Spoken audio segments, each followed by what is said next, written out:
వచనాలు. సారదేశంలో ఉన్న సంఘపు దూతకు ఇలాగ వ్రాయము: 7 నక్షత్రములను దేవుని ఆత్మగలవాడు చెప్పు సంగతులేవనగా, నీ క్రియను నేను ఎరుగుతును. ఏమనగా, జీవించుచున్నావు అన్న పేరు మాత్రమే ఉంది, కానీ నీవు మృతుడవే. నీ క్రియలు నా దేవుని ఎదుట సంపూర్ణమైనవిగా కనపడలేదు గనుక జాగరూకుడవై చావనే ఉన్న మిగిలిన వాటిని బలపరుచుము. నీవెలాగో ఉపదేశము పొందితువో, ఎలాగూ వింటివో జ్ఞాపకము చేసుకుని దాని గైకొనుటకు మారుమనసు పొందము. నీవు జాగరూకుడవై ఉండని ఎడల నేను దొంగ వలె వచ్చేదను. ఏ గడియను నీ మీదకు వచ్చునో నీకు తెలియదు. అయితే తమ వస్త్రములు అపవిత్రపరచుకొనని కొందరు సారదేశంలో నీ యొద్ద ఉన్నారు. వారు అర్హులు గనుక తెల్లని వస్త్రములు ధరించుకొని నాతో కూడా సంచరించెదరు. జయించువాడు అలాగూ తెల్లని వస్త్రములు ధరించుకొనును. జీవ గ్రంథములో నుండి అతని పేరెంత మాత్రమును తొడుపు పెట్టక నా తండ్రి ఎదుట ఆ దూతలు ఎదుటను అతని పేరు ఒప్పుకొందును. సంఘములతో ఆత్మ చెప్పుచున్న మాటలు చెవిగలవాడు వినుగాక. ఆమేన్. ప్రార్థన చేద్దాం. పరిశుద్ధుడైన తండ్రి, ప్రేమగల మా ప్రభువా, నీ పాదములకి వందనాలు, స్తోత్రాలు నాయనా. అయా తండ్రి దేవా, ఈ రాత్రి వేళ ప్రత్యేకమైనటువంటి కొన్ని అంశాలు మా దృష్టికి తీసుకుని వచ్చారు ప్రభువా. తండ్రి, హృదయ వేదనతో వారి కుటుంబ పక్షాన ప్రార్థిస్తూ ఉండగా కార్యాలు జరిగించండి ప్రభువా. బిడ్డ క్షేమం, తల్లి క్షేమం ఉండుటకు మీ ఆశీర్వాదాన్ని అనుగ్రహించమని ప్రార్థిస్తున్నాం. ఇలాగూ తల్లులు, ఆయా కుటుంబాలు అనేక రకాల వ్యాధులతో, బాధలతో, రోగాలతో ఉన్నారు ప్రభువా. ఈ మీటింగులో కూర్చున్న వారు కూడా ఉన్నారు తండ్రి. కుటుంబాల వేదనతో, దుఃఖముతో అంగళారుస్తున్నటువంటి కుటుంబాలు ఉన్నాయి. ఆ వేదనతో ఉన్న కుటుంబాలు ఉన్నాయి ప్రభువా. తండ్రి, మేము ఏ పార్టీ వారు నాయనా, నిమిత్త మాత్రులు తండ్రి. మా శక్తి ఏ పార్టీదనైనా తండ్రి, మీ నామమును ఉచ్చరించి ప్రార్థిస్తున్నాం తండ్రి. ప్రతి కుటుంబాన్ని, వ్యక్తులను ప్రభువా మీరు తాకి స్వస్థపరిచి ఆరోగ్యాలతో నింపమని ప్రార్థిస్తూ ఉన్నాం. ఈ కొడికల ద్వారా ఈ ప్రాంతంలో తండ్రి వినిపిస్తున్నటువంటి వాక్యమును ప్రభువా అనేక హృదయాలకు మీరు తాకి సహాయం చేయమని, మేలుకరంగా దీవెనకరంగా మలుచుమని యేసుక్రీస్తు వారి నామమును బట్టి వాక్య భాగం కొరకు మీ సన్నిధిలో అడిగి వేడుకొనుచున్నాము తండ్రి. ఆమేన్. మంచిది. 7 సంఘాల గురించినటువంటి వివరణ మనం చూస్తూ ఉన్నాం. 7 సంఘాలు. ఆ 7 సంఘాల్లో మనం విన్నటువంటి సంఘాన్ని మనం చూస్తే, మొదటి సంఘం ఏ సంఘం? ఎఫెసు సంఘాన్ని గురించి విన్నాం. రెండవ సంఘాన్ని గురించి మనం విన్నాం. ఆ రెండవ సంఘం ఏంటంటే స్మరణలో ఉన్న సంఘం. మూడవ సంఘం పెర్గమ సంఘం. నాలుగవ సంఘం తురతైరా సంఘం. 5వ సంఘం సారదేశంలో ఉన్న సంఘం. సారదేశంలో ఉన్న సంఘపు దూతకు ఇలాగూ దేవుడు రాయించబడినటువంటి వాక్యం. ఎవరు రాసింది? మన కొరకు రాసుకునే వాక్యాలు కాదు. ఇది మనం రాసిన వాక్యం అంతకన్నా కాదు. దేవుడు ద్వారా ఈ గ్రంథము రాయించబడినటువంటి గ్రంథం. ప్రపంచములో అతి వేల ఖరీదుతో కొనబడుతున్నటువంటి గ్రంథం కూడా ఈ గ్రంథమే. కొన్ని పుస్తకాలు సరిచూస్తే కొన్ని పుస్తకాలు అమ్ముడుపోతున్నాయంటే వాటిలో ఎక్కువగా పుస్తకాలు అమ్ముడుపోతున్న గ్రంథం కూడా పరిశుద్ధ బైబిల్ గ్రంథమే. క్రైస్తవ ప్రతి కుటుంబాల్లో వారి వ్యక్తిగత పర్సనల్ బైబిల్ కూడా ఉన్నాయి. ఇంట్లో 5 మంది ఉంటే 5 మందికి బట్టలు ఎలాగుంటుందో బైబిల్ కూడా అలాగుంటుంది. వారికి బట్టలు ఎలాగుంటాయో బైబిల్ కూడా అలాగుంటుంది. అంటే అంత శ్రేష్టమైనది అది. పర్సనల్గా వారి వ్యక్తిగతంగా దేవుడు కావాలి. బైబిల్ గ్రంథములో సంఘాల గురించి ఎందుకు రాస్తాడంటే, ఆ సంఘాల్లో ఉన్న తప్పులు, ఆ సంఘాల్లో ఉన్న పొరపాటులు, ఆ సంఘాల్లో ఉన్నటువంటి మచ్చలు, ఆ సంఘాలు లేని యొక్క అలవాట్లు, ఆ సంఘాలు ఎలాంటి క్యారెక్టర్ ఉన్నాయో దేవుడు రాయించాడు. అంటే చేతులు 5 రకాలు, అంటే చేయి ఒకటైనా 5 వేళ్ళు 5 రకాలుగా ఉంది. అలాగనే ఈ సందర్భంలో మనము ఆలోచన చేసినటువంటి దేవుని వాక్యాన్ని బట్టి మనం గమనించగా, సారదీసులో ఉన్న సంఘపు దూతకు ఇలాగూ వ్రాయము. ఏమని రాశాడు? 7 నక్షత్రాలు దేవుని ఆత్మ గలవాడు చెప్పు సంగతులు ఏమనగా నీ క్రియ నేను ఎరుగుదునన్నాడు. అంటే ప్రతి సంఘము యొక్క క్యారెక్టర్, ప్రతి సంఘము యొక్క సమస్య, ప్రతి సంఘము యొక్క ఉద్దేశం, ప్రతి సంఘము యొక్క ఆలోచన, ప్రతి సంఘము యొక్క తలంపు, ఆ సంఘములో ఉన్నటువంటి లోటుపాటులు దేవుడికి తెలుసు. రేలే దేవునికి తెలుసు. అంటే సంఘం ఎవరు? మీరు చెప్పాలి. సంఘం ఎవరు? ఆయన రక్తధారలో కొనబడి వారి పాపములు ఒప్పుకున్నవారు. కాబట్టి ఈ మాట మనం చూస్తూ ఉన్నాం. దైవ గ్రంథంలో మనం చదువుతున్నటువంటి లేఖన భాగంలో మనం ఆలోచన చేసినప్పుడు ఈ వాక్యం ఇక్కడ మనం గమనించాలి. సంఘములో ఉన్నటువంటి రక్తధారులుగా కడగబడిన వారు సంఘం. ఆయన కొనబడినటువంటిది, దేవుడు యొక్క రక్తంతో కొనబడింది సంఘం. ఏమండి, కొంతమంది అంటారు నా రక్తం అంటారు. ఎవరినా? ఆ బిడ్డల్ని నా రక్తం. నా రక్తం అంటే అర్థమేంటి తెలిసిన? తన జీవితాన్ని త్యజించుకొని ఒక నిండు చోళాలు తాను ఒక కుమారుని జన్మనిస్తుందంటే ఆమె డిసైడ్ అయిపోతుంది. నేను బ్రతికినా చనిపోయినా ఎవరి కోసం? నా బిడ్డ కొరకు. నా రక్తం పంచి పుట్టబడాలి. ఈరోజు చూస్తున్న బిడ్డలు లెక్క లేకుండా కనే వాళ్ళు ఉన్నారు, కనలేని వారు కూడా ఉన్నారు, కానీ బాధపడుతున్న వారు ఉన్నారు, కనుక బాధపడుతున్న వారు కూడా ఉన్నారు. అన్ని రకాలు. అదెవరు చెప్పేట పులుపు ఉంటే కారం ఉంటుంది, తీపి చేదులాగా జీవితాల్లో ఇలాగ ఉన్నాయి. కొన్ని కుటుంబాలు ఎంతో దుఃఖం, కొన్ని కుటుంబాలు ఎంతో ఆనందం, కొన్ని కుటుంబాల విచారం, కొన్ని కుటుంబాల్లో రోషం, కొన్ని కుటుంబాల పగ, కొన్ని కుటుంబాల కక్ష. ఆ మాటలు మనం చూస్తూ ఉన్నాం. అయితే ఈ సంఘములో ఉన్నటువంటి విషయాలను దేవుడు చూసినట్లుగా చూస్తున్నాం. ఏం చూశాడు? దేవుడు చూశాడు. ఏమని చూశాడు? అసలు ఏం చూశాడంటే ఇప్పుడు అనుకోడు, దేవుడు నన్ను చూశాడా, నన్ను గురించి పట్టించుకుంటాడా, నన్ను గురించి ఆలోచిస్తాడా అన్న సంగతిని మనం ఇక్కడ చూస్తాం. దేవుడు నన్ను గురించి పట్టించుకుంటాడా లేదా అన్న సంగతిని మనము ఆలోచన చేసినప్పుడు తన గ్రంథంలో రాయబడిన విషయాన్ని మనం ఆలోచించాలి. పరిశుద్ధ బైబిల్ గ్రంథంలో రాయబడినటువంటి అమూల్యమైనటువంటి విషయం, అమూల్యమైనటువంటి ఈ విషయాన్ని మనం చూస్తూ ఉన్నాం. ఏం చూస్తున్నామంటే ఇప్పుడు మనం చదువుకుందాం రండి. ప్రకటన గ్రంథం 3వ అధ్యాయము. ప్రకటన గ్రంథం 3వ అధ్యాయం మొదటి వచనం చదువు నాయన. ప్రకటన గ్రంథం చదువు నాయన. ఇలాగు రాయము, 7 నక్షత్రములను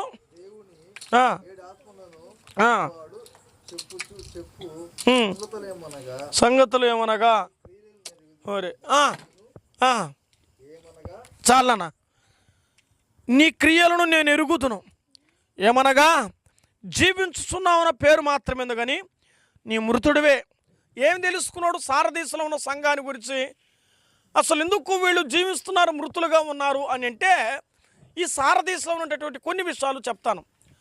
ఇది సారదీశ అనేది పర్వతాల మధ్యలో ఎత్తైన ప్రాంతంలో కట్టబడింది. ఇది ఇక్కడ ఉన్నటువంటి ప్రజలు ఎలాంటి వారంటే ఊదా రంగు యొక్క పొడి ద్వారా వారు వ్యాపారం చేస్తూ వారు జీవన వృత్తి కలిగి దాదాపు 4,500 దాదాపుగా మనం ఆలోచిస్తే 4,050 కోట్లు మరి ఆదాయము కలిగినటువంటి సంపద కలిగినటువంటి ప్రాంతంగా మనం చూస్తాం. 4,000 అంటే కోట్లు అంటే మీరు ఆలోచించి అంతటి. ఇంకా మనం చూస్తాం 4,000 అంటే ఎంత డబ్బో. దాదాపుగా అంత సంపాదన వారు సంపాదిస్తూ వారు జీవితాల్లో ధనవృద్ధి చేసుకున్న పట్టణముగా, వారు ఎంతో సంతోషిస్తున్నటువంటి పట్టణంగా మనం చూస్తాం. అయితే దైవ గ్రంథంలో రాయబడినటువంటి ఈ విషయాన్ని బట్టి మనం ఆలోచిస్తే ఫస్ట్ డిస్టర్బ్ చేస్తాం. లిసన్, వాక్యం జాగ్రత్తగా ఆలోచించండి. వాక్యం చెబుతున్నప్పుడు డిస్టర్బ్ చేయకూడదు. వాక్యం మీద మనం వచ్చిన అరగంట దేవుని వాక్యం మీద కేంద్రీకరించకూడదు. దీన్ని చూస్తూ ఉంటే ఇంక సాయంకాలం తర్వాత పురుగులు వస్తాయి, కామన్ అవి. ఇంక దాని మీద ఆలోచిస్తే వాక్యం వినడం వేస్ట్గా. చెప్పేవారు జాగ్రత్తగా వినాలి, చెప్పించుకునే వాళ్ళు కూడా మైండ్ సెట్ మార్చకూడదు. వాక్యం బహు జాగ్రత్తగా ఆలోచించండి. రాత్రి వేళ చదవబడినటువంటి వాక్యంలో నేను ఎరుగుదును అంటే వాళ్ళ జీవితాల్లో మృతమైన జీవితం అంటే నిర్జీవము కలిగిన వారుగా మార్చబడ్డారు. జీవిస్తున్నావు పేరు మాత్రమే ఉంది, కానీ నువ్వు ఎలాంటి వాడు? మృతుడివే. నమ్మనటువంటి అంటే వాడు చనిపోయిన వాడితో సమానం. చేస్తాడులే కానీ, జరుగుతుందిలే కానీ, అది ద్విమనస్సు కలిగిన వారు కూడా మృతమైన వానితో సమానం. ద్విమనస్సు అంటే రెండు మనసులు ఉండకూడదు, ఒకే గురి ఉండాలి. జరుగుతుందా జరగదా, వస్తుందా రాదా, కలగుతుందా కలగదా, పొందుతామో పొందుకోలేమా, దొరుకుతుందా దొరకదా, ఇటువంటి ద్విమనస్సు కలిగితే కూడా వారు ఎలాంటి వారుగా రాయబడుతుందంటే వారు మృతమైన వారుగా రాయబడుతుంది. దేవుని పిల్లలు ఏ తలంపు ఉండాలి? ఒకే తలంపు మీద ఉండాలి. అందుకే ప్రభునాడు 2 తలంపుల మధ్య మీరు ఎందుకు తడబడుచున్నారు అని బైబిల్ ఉంది. ఏంటంట? 2 తలంపుల మధ్య మీరు తడబడకూడదు. వాక్యము ఎట్టాలంటే భయభక్తులుగా మనం విని ఆ వాక్యానికి లోబడ్డానికి మనం ప్రయత్నం చేయాలి. నీవు మృతుడవే, జీవిస్తున్నావే కానీ జీవించుతున్నావు అన్న పేరు మాత్రమే ఉంది, కానీ నీవు మృతుడమైన వాడిగా చూస్తూ ఉన్నావు. జీవిస్తున్నావు పేరు మాత్రమే ఉంది, కానీ నీవు మృతుడవే అన్న సంగతిని మనం ఆలోచించాలి. ఆ వాక్యంలో మనం ఎంతగా మృతి చెందుతున్నామో, మనం ఎంతగా మృతి పొందుతున్నామో అన్న ఆలోచన మనం గమనిస్తున్నాం. అంటే మానవుడు ఏం మాట్లాడే, ఊరికే నా బ్రతుకున్నది కానీ నేను చనిపోయాను, నేను చనిపోయిన జీవితం, నా బ్రతుకెందుకో చచ్చిపోతే కూడా బాగున్నావు అనే పరిస్థితుల్లోకి వెళ్ళిపోతుంది మానవుని యొక్క మనస్సు. అప్పుడు ఏ మనసు అది? అది దేవుని మనస్సు కాదు, అది విశ్వాసి మనసు. అలా అందు విశ్వాసి మనసు, నా దేవుడు నా పక్షాన ఉన్నాడు, నా దేవుడు నన్ను ఓడిపోలేకుండా చేస్తాడు, నా దేవుడు నన్ను బ్రతికిస్తాడు, నా దేవుడు నడిపిస్తాడు, నా దేవుడు చేస్తాడు, నా దేవుడు ఇస్తాడు, నా దేవుడు పెడతాడు అనే నిరీక్షణతో ఉంటారు వాళ్ళు. ఆ మనసులోనికి రావాలి. దేవుడు అన్నాడు సంఘంలో ఉన్నారే కానీ ఆ సారథీసులో ఉన్న సంఘం ఏమైపోయిందంటే ద్విమనస్సులోనికి వెళ్ళిపోయే కొద్దికి వాళ్ళు మృతులుగా మార్చబడ్డారు. అంటే మనసు అంటే అదే నీకు ఇంకా మృతులు అంటే అర్థం ఏమంటే తప్పిపోయిన కుమారు గురించి మనం ఎరుగుదాం. అక్కడేం చదువుతాం అంటే ఇదిగో ఈయన కుమారుడు చనిపోయి మరలా బ్రతికాను. వాస్తవానికి చనిపోలా, మనస్సు చనిపోయిందాడ. మన మనసు చనిపోకూడదు. మన మనసు ఎప్పుడు యుగాలు అవును కదండి. శరీరం చనిపోతే ఈ భూమి మీద విలువ ఉందా? మరి మనసు చనిపోతే అది కూడా విలువ లేదు. శరీరం చనిపోతే లోకం దగ్గర విలువ లేదు, మనసు చనిపోతే దేవుని దగ్గర విలువ లేదు.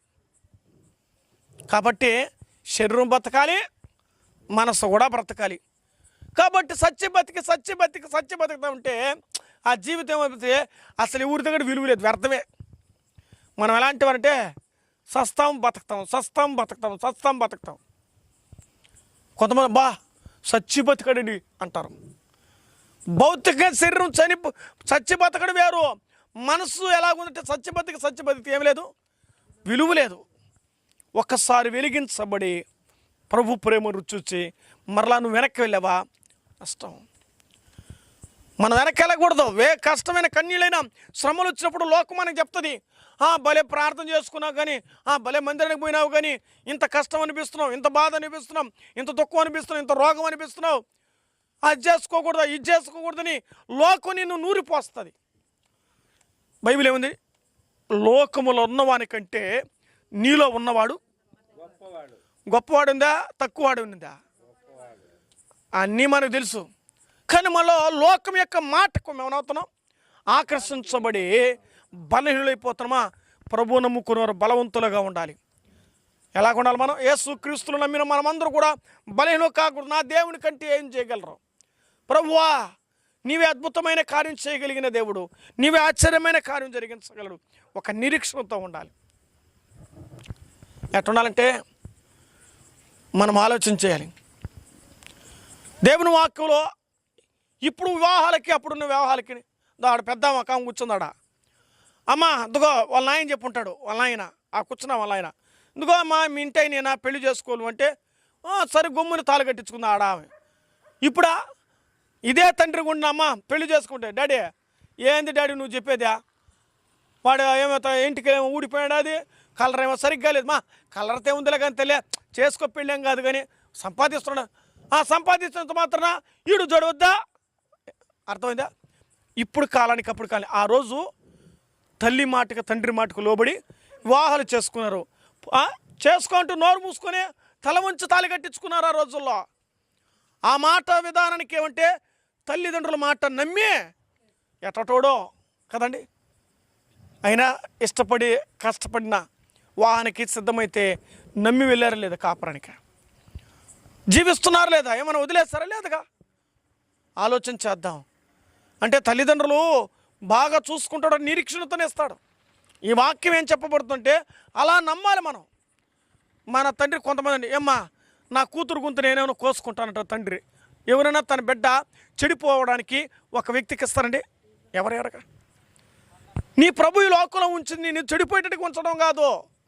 నువ్వు బాగా బ్రతకాలి, అన్యుల కంటే, అవిశ్వాసుల కంటే, అపనమ్మకస్తుల కంటే, అవిధేయుల కంటే, అపవిత్రుల కంటే నువ్వు బాగా బ్రతకాలి దేవుడు సంఘంలో ఉంచాడు.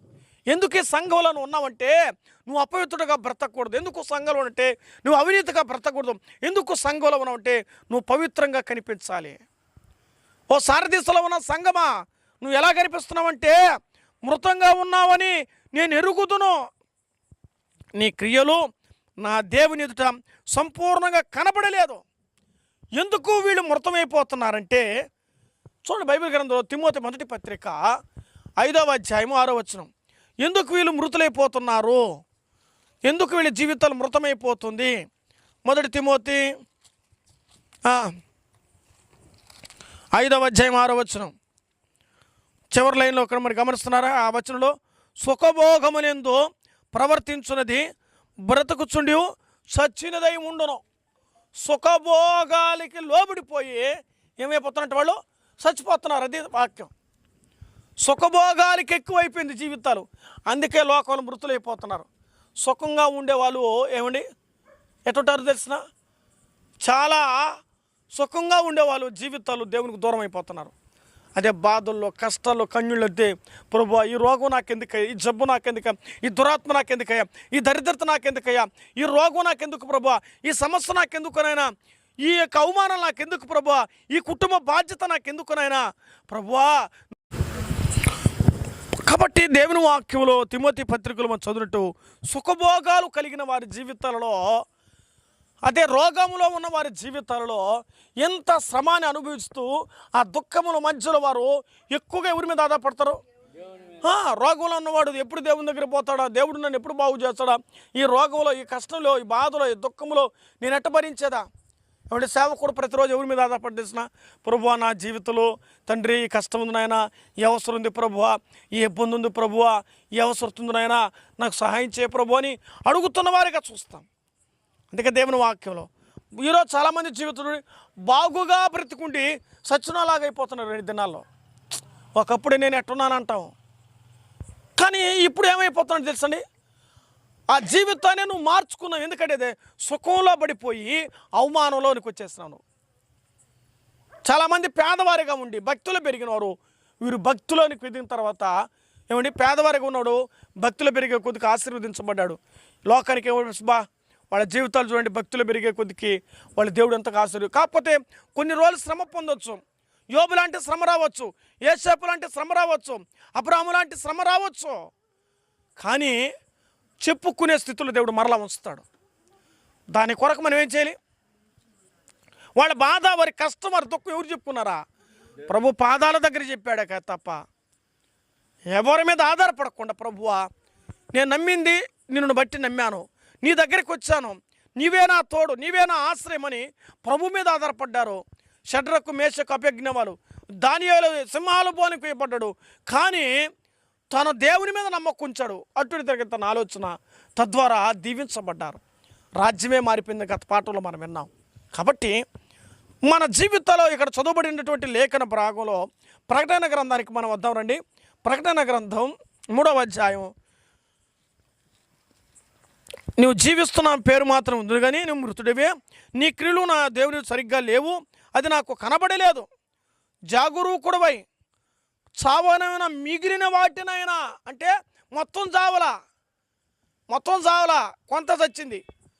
సగం పవిత్రుడు, సగం అపవిత్రుడు, సగం నీతిమంతుడు, సగం అవినీతిమంతుడు. అంటే ఇంకా చావాల్సిందనమాట. అంటే సావసిద్ధమైన వాటి విషయంలో ఇంకా రెడీగా ఉన్నాయి కాబట్టి ఇకనైనా జాగ్రత్త పడు. మనం లోక మాటలు చచ్చిపోతున్నాం. అర్థమైందా? ప్రభు పాదాల దగ్గరికి వచ్చి, ప్రభువా నా తప్పులు క్షమించున్నాయని అంటున్నాం.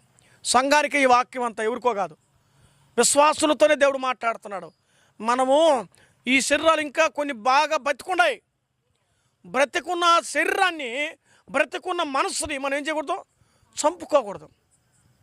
కొంతమంది బెదిరిస్తారు, చచ్చిపోతాను నేను, వేసుకునేస్తాను, పోసుకునేస్తాను, తినేస్తాను. నష్టపోయేది ఎవరు? మళ్ళా భరించేది ఎవరు? ఎందుకంటే అంటే మారతాడేమన్నట్టు అనుకున్నాను, అది ఇంత అవుతుంది నాకు తెలియదే అంటది. భరించేది నువ్వే. బెదిరించొద్దు.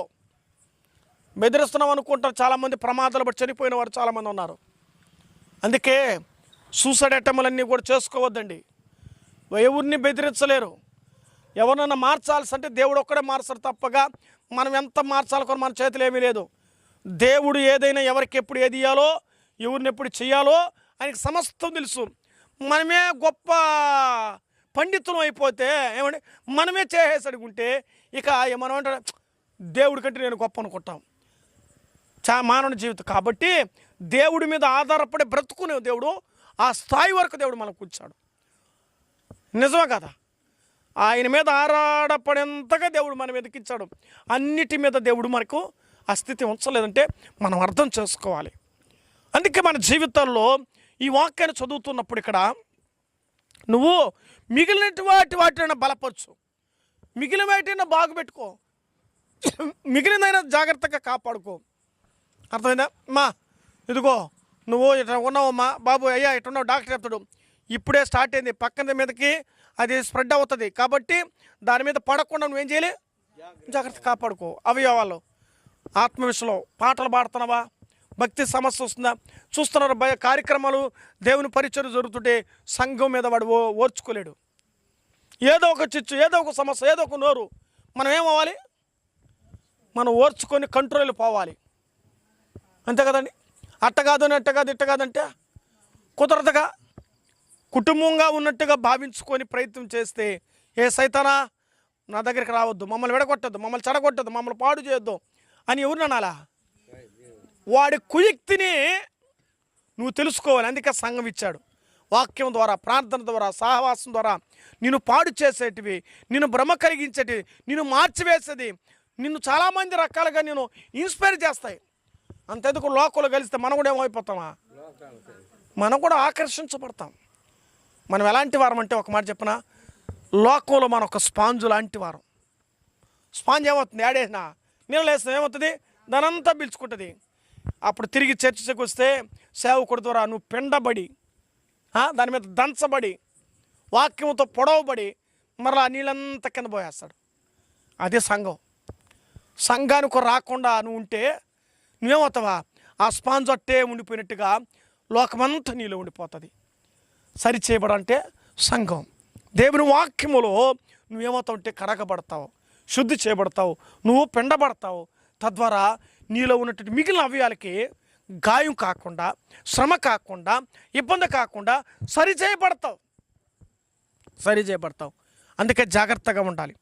ఈ వాక్యంలో మనం చదువుకున్నట్టుగా, దేవుని వాక్యంలో అనుకున్నట్టుగా, అంటే జాగరూకుడు అంటే అర్థం ఏం తెలుసు అంటే నువ్వు ఆచరించేవాడుగా ఉండాలి అని దాని అర్థం.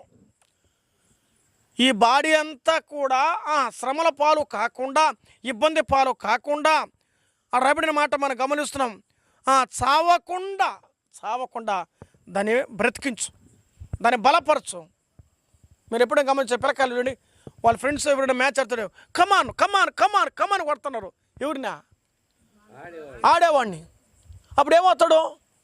వీడు 8 రౌండ్లు ఆడాడు ఈరోజు. 8 రౌండ్లో వీడే విన్నారు.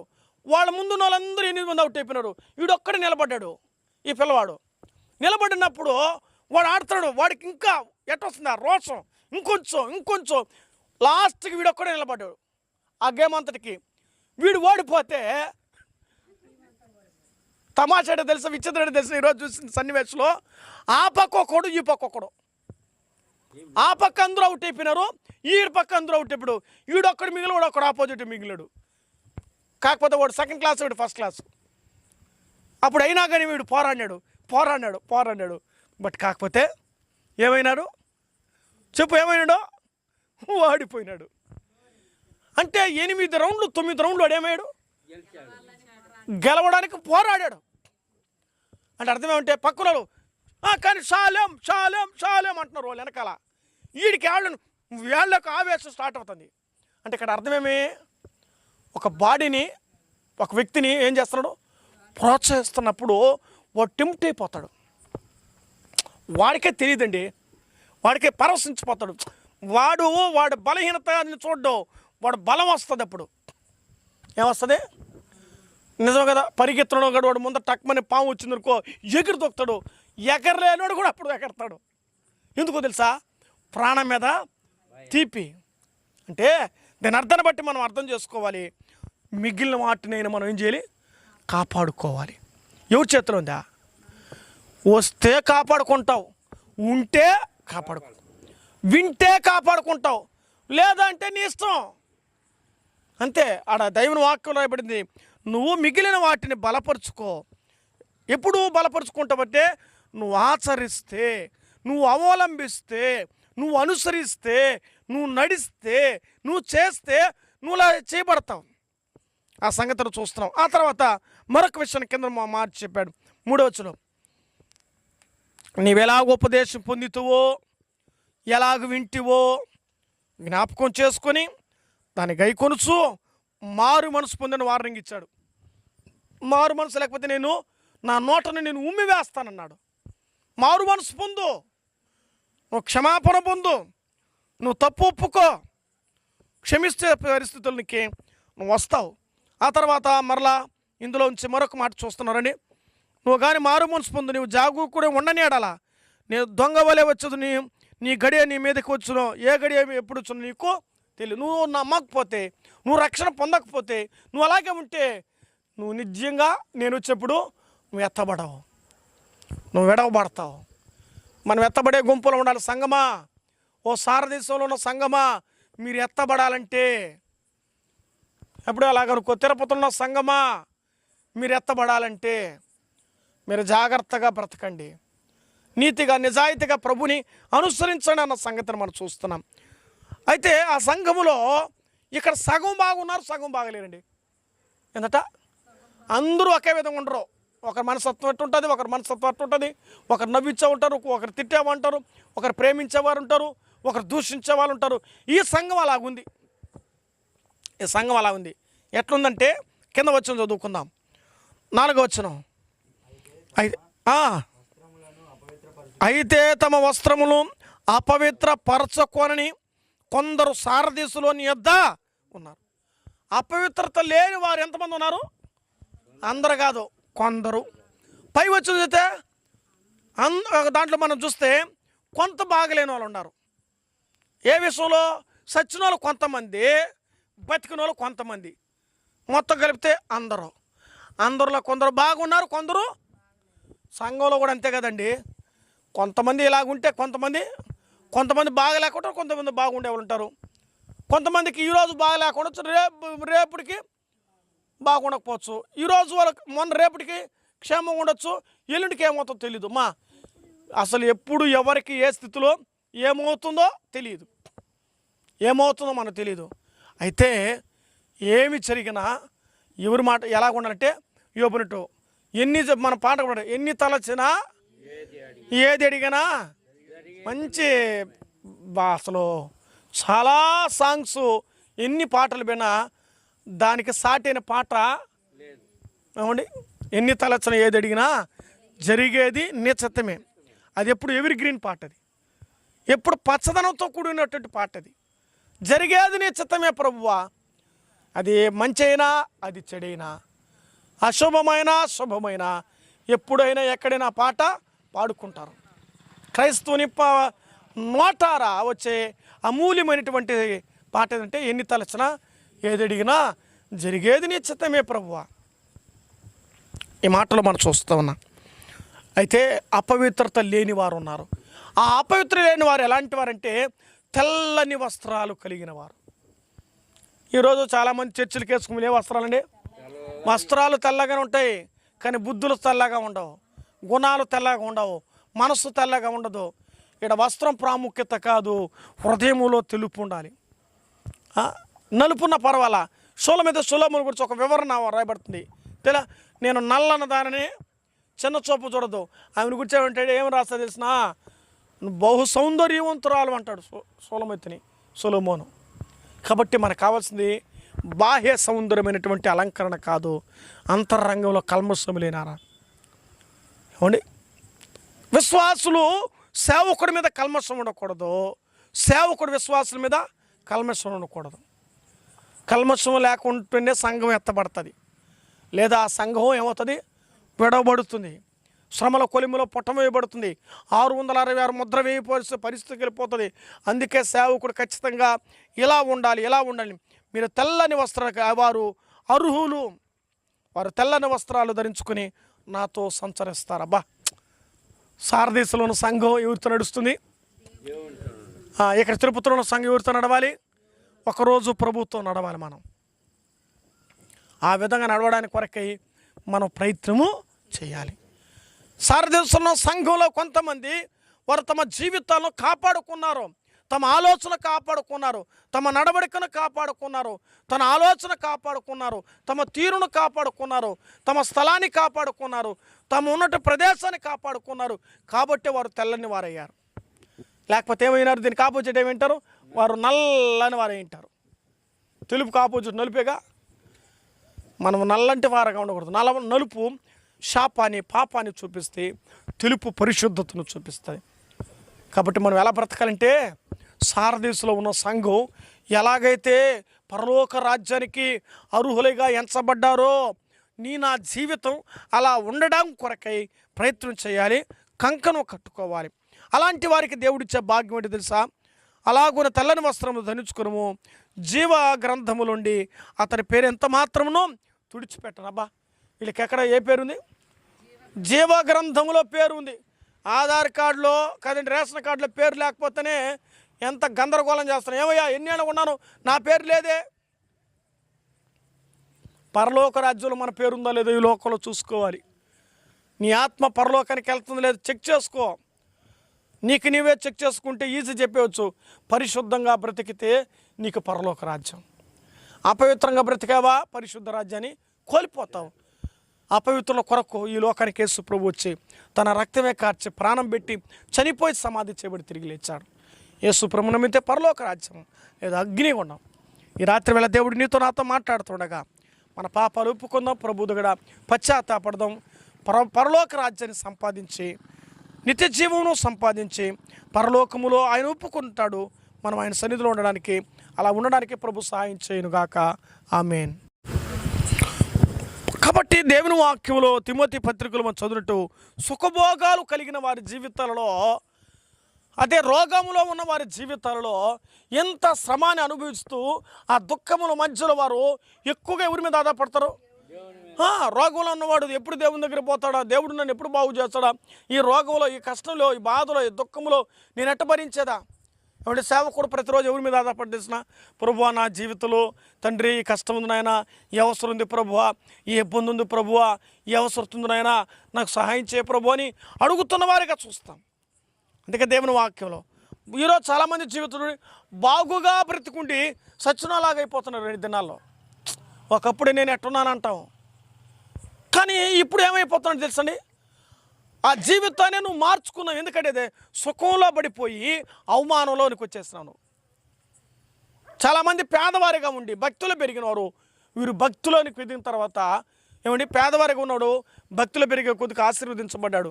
లోకానికి బా వాళ్ళ జీవితాలు చూడండి, భక్తులు పెరిగే కొద్దికి వాళ్ళ దేవుడు ఎంతగా ఆశీర్వది. కాకపోతే కొన్ని రోజులు శ్రమ పొందొచ్చు. యోబు లాంటి శ్రమ రావచ్చు, యేసేపు లాంటి శ్రమ రావచ్చు, అబ్రాహాము లాంటి శ్రమ రావచ్చు.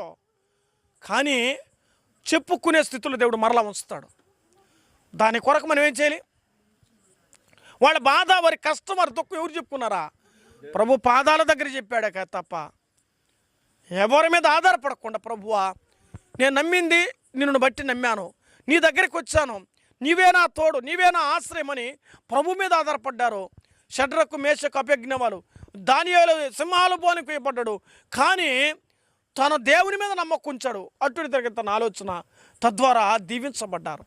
రాజ్యమే మారిపోయింది. గత పాఠంలో మనం విన్నాం. కాబట్టి మన జీవితంలో ఇక్కడ చదవబడినటువంటి లేఖన భాగంలో ప్రకటన గ్రంథానికి మనం వద్దాం రండి. ప్రకటన గ్రంథం 3వ అధ్యాయం. నువ్వు జీవిస్తున్న పేరు మాత్రం ఉంది కానీ నువ్వు మృతుడివే, నీ క్రియలు నా దేవుని సరిగ్గా లేవు, అది నాకు కనబడలేదు. జాగరూకుడవై చావనైనా మిగిలిన వాటినైనా, అంటే మొత్తం చావలా, కొంత చచ్చింది. సగం పవిత్రుడు, సగం అపవిత్రుడు, సగం నీతిమంతుడు, సగం అవినీతిమంతుడు. అంటే ఇంకా చావాల్సిందన్నమాట. అంటే సావసిద్ధమైన వాటి విషయంలో ఇంకా రెడీగా ఉన్నాయి. కాబట్టి ఇకనైనా జాగ్రత్త పడు. మనం లోక మాటలు చచ్చిపోతున్నాం. అర్థమైందా? ప్రభు పాదాల దగ్గరికి వచ్చి, ప్రభువా నా తప్పులు క్షమించున్నాయని అంటున్నాం. సంఘానికి ఈ వాక్యం అంతా ఎవరికో కాదు, విశ్వాసులతోనే దేవుడు మాట్లాడుతున్నాడు. మనము ఈ శరీరాలు ఇంకా కొన్ని బాగా బతికున్నాయి.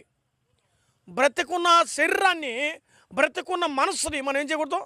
చంపుకోకూడదు. కొంతమంది బెదిరిస్తారు, చచ్చిపోతాను నేను, వేసుకునేస్తాను, పోసుకునేస్తాను, తినేస్తాననే. నష్టపోయేది ఎవరు? మళ్ళా భరించేది ఎవరు? ఎందుకంటే అంటే మారతాడేమన్నట్టు అనుకున్నాను, అది ఇంత అవుతుంది నాకు తెలియదే అంటది. భరించేది నువ్వే. బెదిరించొద్దు. బెదిరిస్తున్నావు అనుకుంటారు చాలామంది. ప్రమాదాలు బట్టి చనిపోయిన వారు చాలామంది ఉన్నారు. అందుకే సూసైడ్ అటెంప్ట్లన్నీ కూడా చేసుకోవద్దండి. ఎవరిని బెదిరించలేరు. ఎవరినైనా మార్చాల్సి అంటే దేవుడు ఒక్కడే మార్చారు తప్పగా మనం ఎంత మార్చాలనుకుని మన చేతులు ఏమీ లేదు. దేవుడు ఏదైనా ఎవరికి ఎప్పుడు ఏది ఇయ్యాలో, ఎవరిని ఎప్పుడు చెయ్యాలో ఆయనకి సమస్తం తెలుసు. మనమే గొప్ప పండితులం అయిపోతే ఏమంటే మనమే చేసేసి అడుగుంటే ఇక మనం అంటే దేవుడి కంటే నేను గొప్ప అనుకుంటాం.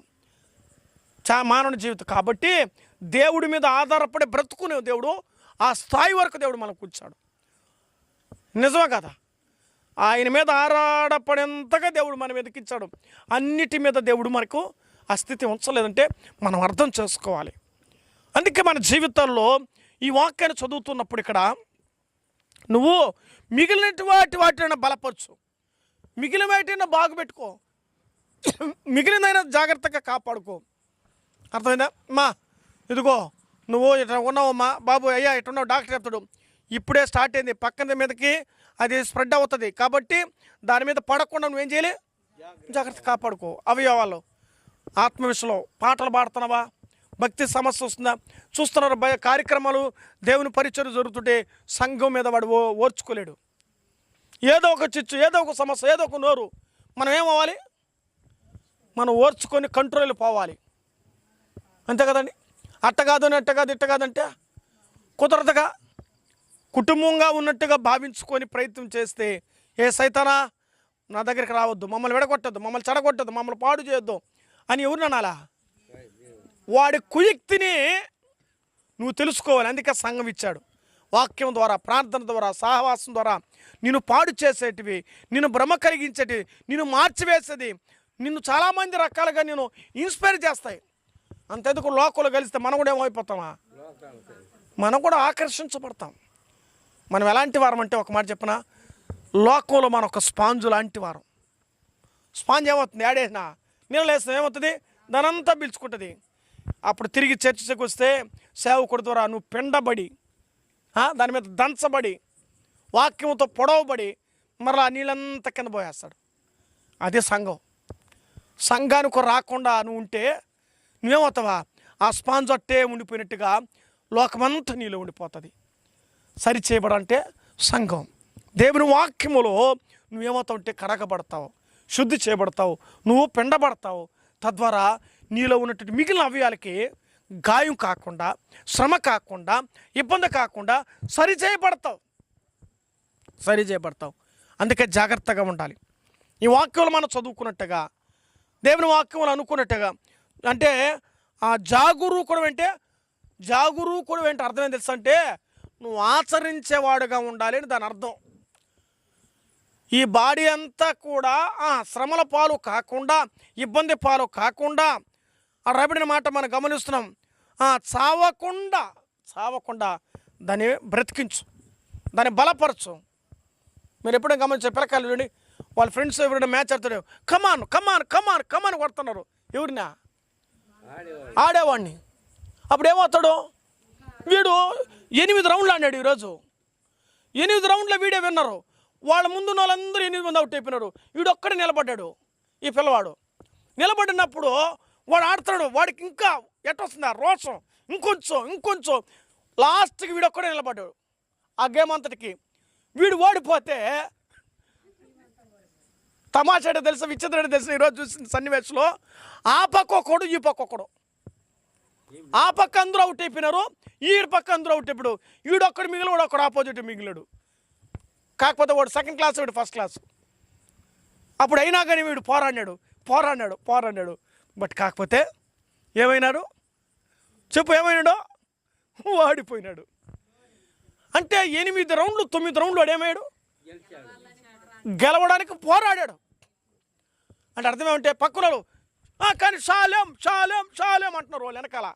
వీడికి వేళ్ళకు ఆవేశం స్టార్ట్ అవుతుంది. అంటే ఇక్కడ అర్థమేమి? ఒక బాడీని, ఒక వ్యక్తిని ఏం చేస్తున్నాడు? ప్రోత్సహిస్తున్నప్పుడు వాడు టెంప్ట్ అయిపోతాడు. వాడికే తెలియదండి, వాడికే పరవశించిపోతాడు. వాడు బలహీనతని చూడ్డం, వాడు బలం వస్తుంది. అప్పుడు ఏమొస్తుంది? నిజం కదా, పరిగెత్తడం కూడా వాడు ముందు టక్మని పాము వచ్చిందనుకో ఎగిరి దొక్కుతాడు. ఎగరలేనోడు కూడా అప్పుడు ఎగరతాడు. ఎందుకో తెలుసా? ప్రాణం మీద తీపి. అంటే దాని అర్థాన్ని బట్టి మనం అర్థం చేసుకోవాలి. మిగిలిన వాటినైనా మనం ఏం చేయాలి? కాపాడుకోవాలి. ఎవరి చేతిలో ఉందా? వస్తే కాపాడుకుంటావు, ఉంటే కాపాడుకుంటావు, వింటే కాపాడుకుంటావు, లేదా అంటే నీ ఇష్టం. అంతే. ఆడ దైవుని వాక్యం రాయబడింది, నువ్వు మిగిలిన వాటిని బలపరుచుకో. ఎప్పుడు బలపరుచుకుంటావంటే నువ్వు ఆచరిస్తే, నువ్వు అవలంబిస్తే, నువ్వు అనుసరిస్తే, నువ్వు నడిస్తే, నువ్వు చేస్తే నువ్వు అలా చేయబడతావు. ఆ సంగతిని చూస్తున్నావు. ఆ తర్వాత మరొక విషయాన్ని కింద మార్చి చెప్పాడు 3వ వచనం. నీవెలాగ ఉపదేశం పొందుతావో, ఎలాగ వింటివో జ్ఞాపకం చేసుకొని దాన్ని గైకొనుచు మారు మనసు పొందిన వార్నింగ్ ఇచ్చాడు. మారు మనసు లేకపోతే నా నోటను నేను ఉమ్మి వేస్తానన్నాడు. మారు మనసు పొందు, నువ్వు క్షమాపణ పొందు, నువ్వు తప్పు ఒప్పుకో, క్షమిస్తే పరిస్థితులకి నువ్వు వస్తావు. ఆ తర్వాత మరలా ఇందులో నుంచి మరొక మాట చూస్తున్నారని, నువ్వు కానీ మారు మనసు పొందు, నువ్వు జాగరూకుడే ఉండని అడాలా. నేను దొంగ వలె వచ్చదు, నీ గడియ నీ మీదకి వచ్చును, ఏ గడియ ఎప్పుడు వచ్చును నీకు తెలియదు. నువ్వు నమ్మకపోతే, నువ్వు రక్షణ పొందకపోతే, నువ్వు అలాగే ఉంటే నువ్వు నిజంగా నేను వచ్చేప్పుడు నువ్వు ఎత్తబడవు, నువ్వు విడవబడతావు. మనం ఎత్తబడే గుంపులో ఉండాలి. సంగమా, ఓ సారదేశంలో ఉన్న సంగమా, మీరు ఎత్తబడాలంటే ఎప్పుడు అలాగనుకో. తిరుపతిలో ఉన్న సంగమా, మీరు ఎత్తబడాలంటే మీరు జాగ్రత్తగా బ్రతకండి, నీతిగా నిజాయితీగా ప్రభుని అనుసరించండి అన్న సంగతిని మనం చూస్తున్నాం. అయితే ఆ సంఘములో ఇక్కడ సగం బాగున్నారు, సగం బాగలేరండి. ఏంటట? అందరూ ఒకే విధంగా ఉండరు. ఒకరి మనస్తత్వం అట్టు ఉంటుంది, ఒకరి మనస్తత్వం అట్టు ఉంటుంది. ఒకరు నవ్వించే ఉంటారు, ఒకరు తిట్టేవాంటారు, ఒకరు ప్రేమించేవారు ఉంటారు, ఒకరు దూషించే వాళ్ళు ఉంటారు. ఈ సంఘం అలాగుంది. ఈ సంఘం అలా ఉంది. ఎట్లుందంటే కింద వచ్చిన చదువుకుందాం. 4వ వచనం. అయితే తమ వస్త్రములు అపవిత్రపరచుకొనని కొందరు సారదీసులోని యొద్ద ఉన్నారు. అపవిత్రత లేని వారు ఎంతమంది ఉన్నారు? అందరు కాదు, కొందరు. పై వచ్చి చూస్తే దాంట్లో మనం చూస్తే కొంత బాగలేని వాళ్ళు ఉన్నారు. ఏ విషయంలో? సచ్చిన వాళ్ళు కొంతమంది, బతికిన వాళ్ళు కొంతమంది, మొత్తం కలిపితే అందరిలో కొందరు బాగున్నారు, కొందరు. సంఘంలో కూడా అంతే కదండి. కొంతమంది ఇలాగుంటే కొంతమంది బాగలేకుండా కొంతమంది బాగుండే వాళ్ళు ఉంటారు. కొంతమందికి ఈరోజు బాగలేకుండా రేపటికి బాగుండకపోవచ్చు. ఈరోజు వాళ్ళకి రేపటికి క్షేమంగా ఉండొచ్చు, ఎల్లుండికి ఏమవుతుందో తెలీదు. అసలు ఎప్పుడు ఎవరికి ఏ స్థితిలో ఏమవుతుందో తెలియదు, ఏమవుతుందో మనకు తెలియదు. అయితే ఏమి జరిగినా ఎవరి మాట ఎలాగ ఉండాలంటే యోబునితో మన పాట కూడా ఎన్ని తలచినా ఏది అడిగినా మంచి అసలు చాలా సాంగ్స్ ఎన్ని పాటలు వినా దానికి సాటైన పాట ఏమండి. ఎన్ని తలచిన ఏది అడిగినా జరిగేది నీ చిత్తమే. అది ఎప్పుడు ఎవరి గ్రీన్ పాట, అది ఎప్పుడు పచ్చదనంతో కూడినటువంటి పాట. అది జరిగేది నీ చిత్తమే ప్రభువా. అది మంచి అయినా అది చెడైనా, అశుభమైన శుభమైన, ఎప్పుడైనా ఎక్కడైనా పాట పాడుకుంటారు. క్రైస్తవుని నోటారా వచ్చే అమూల్యమైనటువంటి పాట ఏదంటే ఎన్ని తలచినా ఏది అడిగినా జరిగేది నీ చిత్తమే ప్రభువా. ఈ మాటలు మనం చూస్తూ ఉన్నాం. అయితే అపవిత్రత లేని వారు ఉన్నారు. ఆ అపవిత్ర లేని వారు ఎలాంటి వారంటే తెల్లని వస్త్రాలు కలిగిన వారు. ఈరోజు చాలామంది చర్చిలకు వేసుకునే వస్త్రాలండి. వస్త్రాలు తెల్లగానే ఉంటాయి, కానీ బుద్ధులు తెల్లగా ఉండవు, గుణాలు తెల్లగా ఉండవు, మనస్సు తెల్లగా ఉండదు. ఇక్కడ వస్త్రం ప్రాముఖ్యత కాదు, హృదయములో తెలుపు ఉండాలి. నలుపున్న పర్వాలా. సోల మీద సులముల గురించి ఒక వివరణ రాయబడుతుంది. తెలా నేను నల్లన్న దానిని చిన్న చూపు చూడదు. ఆమెను గురించి ఏమంటాడు, ఏం రాస్తా తెలిసిన బహు సౌందర్యవంతురాలు అంటాడు సొలొమోనుని, సొలొమోను. కాబట్టి మనకు కావాల్సింది బాహ్య సౌందర్యమైనటువంటి అలంకరణ కాదు, అంతరంగంలో కల్మషం లేనారా. ఏమండి, విశ్వాసులు సేవకుడి మీద కల్మషం ఉండకూడదు, సేవకుడు విశ్వాసుల మీద కల్మషం ఉండకూడదు. కల్మషం లేకుండానే సంఘం ఎత్తబడుతుంది, లేదా ఆ సంఘం ఏమవుతుంది, విడవబడుతుంది, శ్రమల కొలిమిలో పుట్టవేయబడుతుంది, 666 ముద్ర వేయపోసే పరిస్థితికి వెళ్ళిపోతుంది. అందుకే సేవకుడు ఖచ్చితంగా ఇలా ఉండాలి, ఇలా ఉండాలి.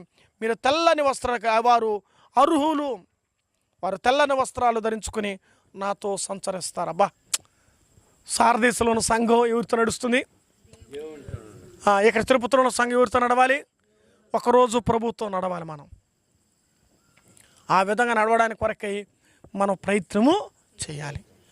సారదేశంలో సంఘంలో కొంతమంది వారు తమ జీవితాలను కాపాడుకున్నారు, తమ ఆలోచన కాపాడుకున్నారు, తమ నడవడికను కాపాడుకున్నారు, తన ఆలోచన కాపాడుకున్నారు, తమ తీరును కాపాడుకున్నారు, తమ స్థలాన్ని కాపాడుకున్నారు, తమ ఉన్నట్టు ప్రదేశాన్ని కాపాడుకున్నారు. కాబట్టి వారు తెల్లని వారయ్యారు. లేకపోతే ఏమైనారు? దీనికి ఆపోజిట్ ఏమంటారు? వారు నల్లని వారు ఏంటారు. తెలుపుకు ఆపోజిట్ నలుపేగా. మనం నల్లంటి వారగా ఉండకూడదు. నలుపు శాపాన్ని, పాపాన్ని చూపిస్తే, తెలుపు పరిశుద్ధతను చూపిస్తాయి. కాబట్టి మనం ఎలా బ్రతకాలంటే, సారదేశంలో ఉన్న సంఘం ఎలాగైతే పరలోక రాజ్యానికి అర్హులుగా ఎంచబడ్డారో, నా జీవితం అలా ఉండడం కొరకై ప్రయత్నం చేయాలి, కంకణం కట్టుకోవాలి. అలాంటి వారికి దేవుడిచ్చే భాగ్యం ఏంటి తెలుసా? అలాగున తెల్లని వస్త్రములు ధరించుకును, జీవ గ్రంథములుండి అతని పేరు ఎంత మాత్రమునో తుడిచిపెట్టను. అబ్బా, వీళ్ళకి ఎక్కడ ఏ పేరుంది? జీవ గ్రంథములో పేరు ఉంది. ఆధార్ కార్డులో కదండి, రేషన్ కార్డులో పేరు లేకపోతేనే ఎంత గందరగోళం చేస్తాను. ఏమయ్యా, ఎన్నేళ్ళు ఉన్నాను, నా పేరు లేదే.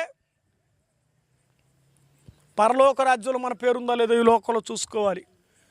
నీ ఆత్మ పరలోకానికి వెళ్తుందో లేదో చెక్ చేసుకో. నీకు నీవే చెక్ చేసుకుంటే ఈజీ చెప్పవచ్చు. పరిశుద్ధంగా బ్రతికితే నీకు పరలోక రాజ్యం. అపవిత్రంగా బ్రతికావా, పరిశుద్ధ రాజ్యాన్ని కోల్పోతావు.